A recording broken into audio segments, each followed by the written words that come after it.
Alors bonjour à tous, donc aujourd'hui on va déroger un peu de l'Allier et de la Creuse et on va s'embarquer dans le Cher, donc à Saint-Amand-Montrond où se déroulera donc ce week-end de la Pentecôte la foire de Saint-Amand avec plus de 100 exposants. Alors aujourd'hui nous recevons donc monsieur Alain Zila qui est directeur général de Monev qui organise cette foire depuis maintenant 3 ans et avec magnificence. Alain, bonjour, ça va?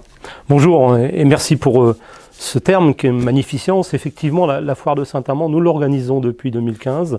Nous l'avons reprise avec une délégation de service public et la confiance qui nous a été accordée par le maire de Saint-Amand-Montrond, Thierry Vincent, et ses élus. C'est une belle manifestation et je dois dire que nos collaborateurs ont beaucoup travaillé pour que cet événement soit reconnu sur le territoire saint-amandois et sur la communauté de communes Cœur de France. Alors qu'est-ce qu'on pourrait trouver dans cette foire? On parle des années 60, des 60s.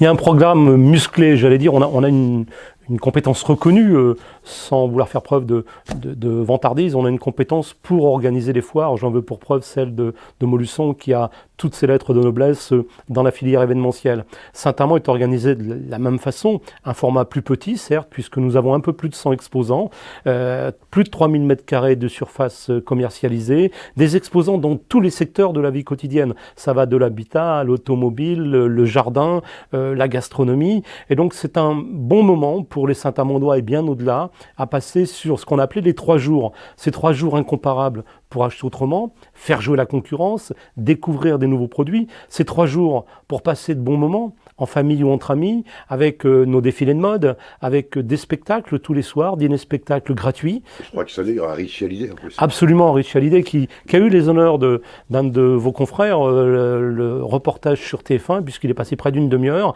notamment après le décès de Johnny Hallyday. C'est le sosie reconnu et il sera effectivement samedi soir parmi nous à Saint-Amand. Je crois que ça va être un grand succès, un grand moment. Donc ces spectacles, je vous l'ai dit, vont normalement conquérir le public, les séduire. Et puis également aussi la foire de Saint-Amand, c'est un thème, puisque chaque année nous avons envie de mettre des thèmes en avant, des thèmes qui sont événementiels, qui font déplacer le public de loin, bien plus loin que la zone de chalandise de Saint-Amand-Montrond. Et cette année, nous mettrons en avant les 60s, ces fameuses années 60.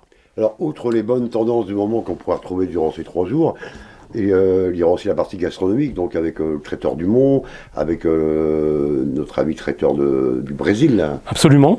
C'est un bon format, il correspond aux besoins des visiteurs de la foire de Saint-Amand-Montrond. Il faut rappeler que cette foire, depuis que nous l'organisons, recueille plus de 12 000 entrées. C'est plus que la population de l'agglomération saint-amandoise. Donc c'est tout à fait intéressant.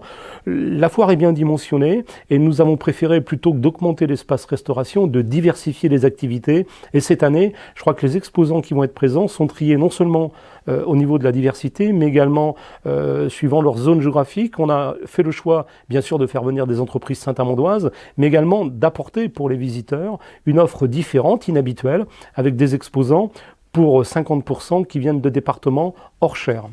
Et contrairement à l'an dernier, on aura le soleil. Oui, je m'avance pas trop. J'ai préparé un petit peu le discours que j'allais faire pour les officiels lors de l'inauguration. Et je voulais dire qu'on s'améliorait et que pour les 3 jours à venir, on avait effectivement prévu le beau temps. Néanmoins, en regardant la météo locale, on s'aperçoit que peut-être dimanche et lundi, il risque d'y avoir des passages orageux. Donc je vais peut-être modifier le discours, je vais être prudent. Eh bien écoutez, donc on vous donne tous rendez-vous à la foire de Saint-Amand, donc ce week-end, samedi, dimanche et le lundi de Pentecôte. Donc c'est organisé par Monev et venez, on sera présent.